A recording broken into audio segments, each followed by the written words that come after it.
Naging statement ni Mr. Jose Manalo tungkol kina Raisa May Dizon at Bimby Aquino umagaw ng pansin sa Maybe community. So bago natin pag-usapan yan, of course, if you haven't subscribed yet to my YouTube channel, please don't forget to like, share, and subscribe at hit mo na rin ang notification bell for more showbiz updates. So ito na, bago natin patuloy to, let's watch this short video clip.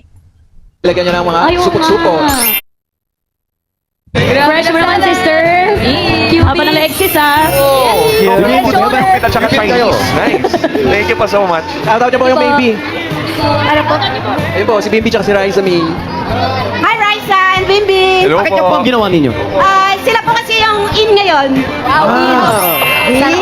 Ibig sabihin sila yung maraming basher ngayon, no? Wala. Wala. Thank you. Salamat po, congratulations. Congratulations po sa inyo. Yun o. At meron silang isang sakong bigas mula sa Grace White Rice. Yan ang mga hard rice guys. Yan. Isang simpleng eksena sa isang ordinaryong segment ng Sugod Bahay ang naging sentro ng usapan dito po sa Sugod Bahay mga kapatid. Sugod Bahay segment kung saan yung bahaging ito ay kakaiba kasi syempre isang segment na kung saan may nananalo at gumagawa ng nagdidisenyo ng kanilang sariling payong. Isa sa mga entries ng isang winner ay may design kung saan tampok si Raisa May Dizon at Bimby. So dahil dito napansin ito ni Jose at nagtanong kung bakit ang dalawang personalidad ang napiling ilagay sa disenyo. Simple lang sana ang tanong pero ang naging sagot mula sa audience at lalo ng kasunod ng pabirong komento ni Jose ang nagbigay ng ibang kulay sa eksena. Ayon po sa salaysay ng mga nakapansin na segment nang tanungin si Jose kung bakit si Raisa at Bimby ang inilagay sa payong, ang naging sagot ng audience na ito ay in kasi sila o patok sila. Sa halip na matapos daw ng usapin, nagbiro si Jose at sinabi ng kontekstong inilahad ng mga viewers na maaring may ibang dahilan kung bakit sila napili, ang pagiging personalidad sa paraming bashers. Dito nagsimulang naging interesting ang eksena para sa online community. Hindi naman bago sa entertainment industry, na talagang hindi na po bago yan sa entertainment industry. So, hindi na po bago sa entertainment industry ang mga biruan tungkol sa celebrities, lalo na sa live o semi-live television segment kung saan mabilis ang palitan ng jokes sa pagitan ng mga host, contestants at audience. Pero sa panahon ngayon, iba na ang paraan ng pagtanggap ng publiko sa ganitong mga linya. Isang biro na maaaring ordinaryong banat lamang sa TV segment ay pwedeng maging topic sa social media sa loob lamang ng ilang oras. At dito pumasok ang reaksyon na tinatawag na maybe community. Isang simpleng payong na naging topic online. Ang pinaka-interesting na eksenang ito kung paano nagsimula ang lahat sa isang ordinaryong bagay o isang payong. Walang controversial sa paggawa ng personalized na payong. Natural lang na ilagay ang isang contestant ang taong gusto niyang paboritong celebrity, na kaibigan, pamilya o personality na sa tingin niya ay bagay sa kanyang design. Sa kaso ng naturang segment contestant na sina Raisa May at Bimby ang naging feature personality. Nang makita ito ni Jose, naging natural na bahagi ng hosting ang pagtatanong kung bakit sila ang pinili. Maaaring simpleng conversion starter lamang yon para mapalawak ang segment at magkaroon ng interaction sa contestant. Ang sagot na in sila ay nagpahiwatig naman na maaaring tinuturing ng audience sa popular o pinag-uusapan ang dalawang personalidad. Sa entertainment language, ang pagiging in ay maaaring nangangahulugan ng pagiging relevant, recognizable o patok sa publiko. Pero nang sundan ito ng biro tungkol sa kanilang bashers, nagkaroon ng iba't ibang interpretasyon. Para sa ilan, nakakatawa lamang to dahil bahagi ng mabilisang banter sa programa. Para naman sa iba, maaaring sensitive ang ganoong klaseng joke dahil ang salitang basher ay may negatibong konotasyon. At dito nagkaroon ng dalawang magkaibang pagbasa sa eksena. Joke lang ba o may mas malalim na dating? Mahalagang ihiwalay natin ang sinabi nilang isang comedic remark sa anumang seryosong payag tungkol kina Raisa May at Bimby. Walang sapat na basihan batay lamang sa eksenang inilarawan para sa intensyon na ni Jose na sirain o siraan ang dalawa bilang host at comedian. Bahagi ng kanilang trabaho magbigay sa mabilis sa punchline o makisabay sa energy ng audience. Pero hindi naman po nangangahulugan na dahil biro ito, wala nang pwedeng maging reaksyon ng publiko. Sa kasalukuyan kasi ang social media environment, mas mabilis na himayin ng viewers ang bawat linya ng public figure. Ang dating ng nakakatawang banat sa isang segment ay maaring i-replay, i-clip, i-post at pag-usapan sa ibang platform ng hiwalay sa buong context ng programa. Dito nagiging complicated ang entertainment discourse. Maaring nakakatawa ang joke para sa taong naroroon mismo sa studio, pero maaaring iba ang dating nito sa isang viewer na fan ni Raisa May Dizon at Bimbi. Maaaring may ibang interpretasyon ang taong hindi pamilyar sa buong conversion.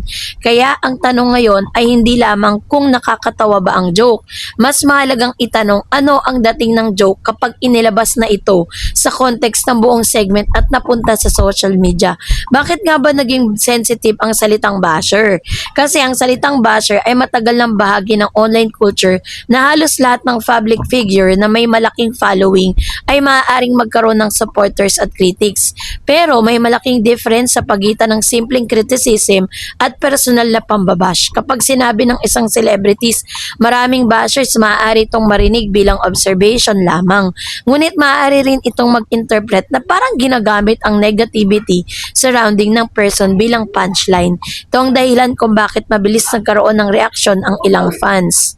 Sa fandom culture, particular na sa mga community na invested sa isang pairing or friendship, hindi lang naman entertainment ang pinoproteksyan ng fans. Kasama na rin dito yung image at dignity ng kanilang mga iniidolo. Sa maybe community, halimbawa ng anumang public mention na uugnay kina Raisa May at Bimbi ay natural na maaaring mapansin. Kapag positive ang context, kadalasang masaya at supportive ang reaction. Pag may salitang maaaring magmukhang negative, mas mabilis ding nagkakaroon ng discussion. Hindi ito kakaiba sa fandom culture. Sa Gen Z internet kasi, ang isang simpleng sentence ay maaaring magkaroon ng sariling life cycle. May makakarinig, may nagpo-post, may nagkiklip, may nagko-comment, may nagbibigay din ng sariling interpretasyon at pagkatapos ay may ibang user na magdi-debate kung joke lang ba talaga o may pinapatamaan. Hindi dapat agad gawing away ang isang biro.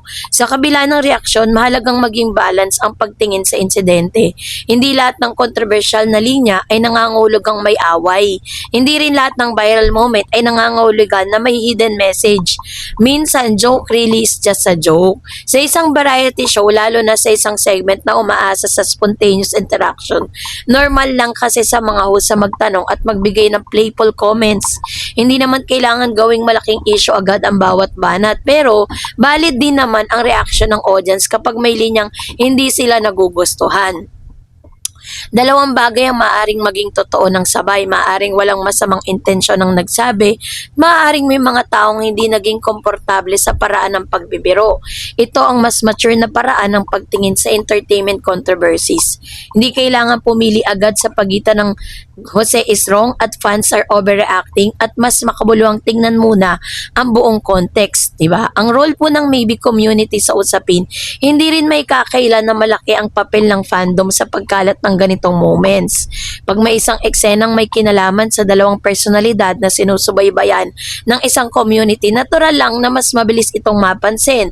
Pero ang maybe community ay may sariling perspective at emotional investment sa koneksyon ni Raisa May Dizon at Bimbi. Kaya kahit simpleng mention lang sa isang television segment, maaari itong magkaroon ng mas malaking significance para sa fans. Pero may responsibility rin ang fandom. Sa panahon kasi ng screenshots, shorts, clips at edited videos, napakadaling mawala ang original context. Isang 10 seconds clip lang ay maaaring magmukhang ibang-iba kumpara sa buong conversation.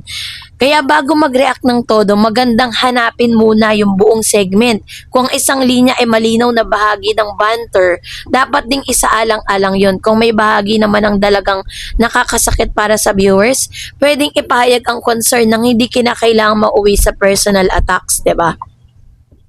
hindi rin kailangan maging toxic ang fandom para maipagtanggol ang isang celebrity.